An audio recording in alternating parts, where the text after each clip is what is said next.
Welcome back to Explore Illinois as our fall tour continues. There's a part of southern Illinois that's making itself known, one winery at a time.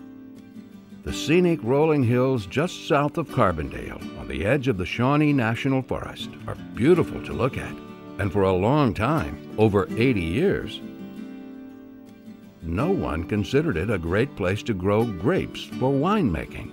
But in the early 1980s, that all changed when a retired professor from Southern Illinois University, Guy Renzaglia, decided to plant some unique grapevines, and the results were rewarding. Paul Renzaglia, also a winemaker, is the son of the founder.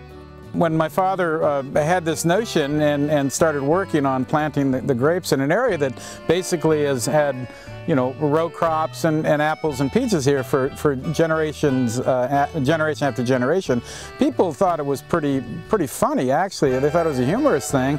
Couldn't figure out what that old Italian was doing up on the hill.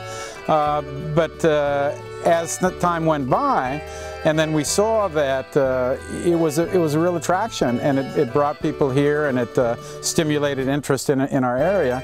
More and more people decided, let's do that too. So now we have probably about 300 to 400 acres in the southern part of the state, when in '81 we may have had 15 or 20. Alto was the first vineyard along a scenic route that has become known as the Shawnee Hills Wine Trail, a short drive through 7 vineyards that is quickly becoming one of Southern Illinois' favorite tourist attractions. It's a dream that Guy Renzaglia never doubted would happen. A lot of resistance from the local folks, a lot of laughing, sitting back there, and people laughing like mad. Those crazy guys are planting grapes that intend to make wine out of them. We surprised a few. We border pretty much on the Shawnee Hills National Forest, which is a very beautiful area in our country, I think. And we offer something that you won't find anyplace else. We have wines that are grown here, produced here, and sold here, and you'll find a taste that you won't find anywhere else in the whole world. Alyssa Hopkins became the 3rd generation of winemakers here at Alto, and Granddad couldn't be happier.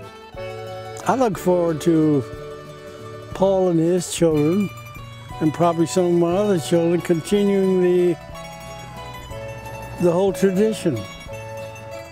What a way for an Italian to go, eh? Drinking wine. The Renzaglias invite you to join them in Illinois wine country on your next trip.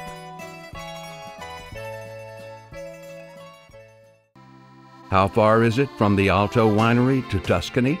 Well, if you're not talking about Italy, it's only about 10 miles to the east. The Blue Sky Vineyard at the eastern end of the Shawnee Hills Wine Trail has a distinct Tuscan look about it. The construction, just completed in July, was all done by local carpenters and artists. And the attention to detail in the main building is an architectural marvel. It's definitely Tuscan. I mean, and the whole idea behind this was, you know, pretty much we wanted to build a brand new 400-year-old Tuscan building. And so that was the goal, and with the work of our contractor, I think we've done a great job pulling it off. Even the intricate carvings on the tasting room doors were imported from Romania. The view and the accommodations on a warm autumn day make Blue Sky a special place to sample award-winning Southern Illinois wine, and the surroundings are only part of the attraction. Well, of course, you know, you always, you know, the winemaker and the managers, they always like their big, full-bodied dry reds, which we have done a wonderful job on. I can't speak highly enough about our winemaker, but we have a Chambourcin and a Chambourcin Reserve, which are very well received. And of course, we have 3 wines that we've already sold out of, and that's just after having been open from the 4th of July. And if you have time for an overnight stay, Blue Sky offers 2 luxury suites with views of both the Shawnee National Forest and the tasting room below. Dates are available throughout the year. The vineyards along the Shawnee Hills Wine Trail come in all shapes and sizes. And if quaint is your choice, You'll want to visit Owl Creek, where proprietor Brad Janung finds plenty of time to share his passion for winemaking with visitors. We offer folks who come out to the Shawnee Hills what we consider our version of the genuine wine country experience. So we focus mostly on our drier wines. We grow all of our own grapes here locally. We pride ourselves in interacting with the customers and being exceptionally knowledgeable about the wines we make here, because we want them to feel a connection between, well, the product they're enjoying and themselves. The Shawnee Hills Wine Trail is a not-for-profit corporation. The easiest way to think about it is it's a marketing cooperative. We have a philosophy here, and there's 7 wineries on the trail right now, and there's also other wineries in the area that cooperate with us to one degree or another. But we have a philosophy that, folks don't come down just to visit Owl Creek or Alto or Blue Sky. They come down to see all of us. So it's important for us to package ourselves as an entire region for the folks to enjoy. Brad works closely with Ted Wickman, who founded Owl Creek and remembers the early days of the wine trail.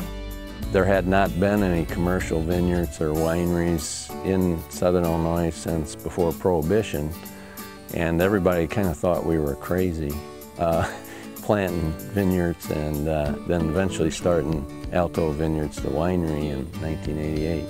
But we were kind of lone rangers at that point. There weren't a lot of people involved. I like to describe it as the engine that's pulling the train of tourism in Southern Illinois. And it was my dream 25 years ago, but also it's just a lot of fun, interesting people getting involved in this industry. As you've probably noticed, the cast of characters is always interesting. Without Guy and Paul and the entire Renzaglia family, I don't think that the Illinois wine industry would exist the way it is today. We wouldn't have this wine industry down in Southern Illinois the way it is. Boy, it's interesting that one man can make such a difference.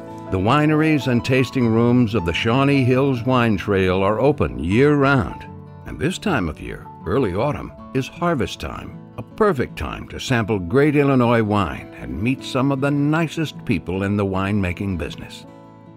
Find out more on the trail website at ShawneeWineTrail.com.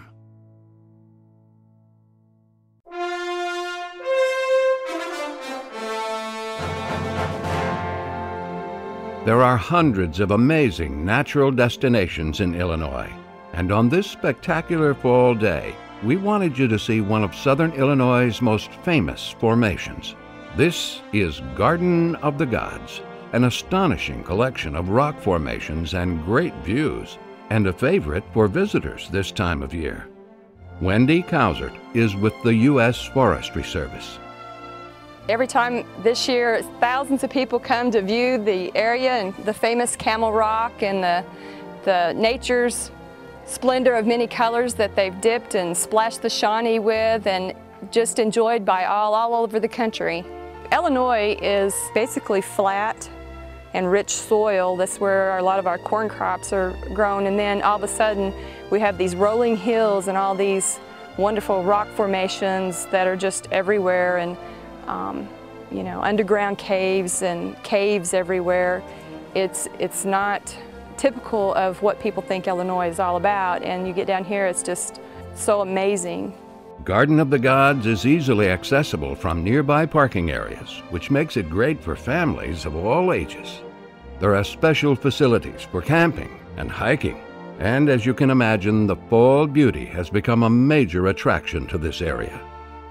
Find out more about our state's natural wonders through the Bureau of Tourism website at enjoyillinois.com. From one end of the land of Lincoln to the other, coming up, our fall tour moves to Chicago, where new museum exhibits are now open and the autumn shopping season is in high gear. Stay with us as we explore Illinois.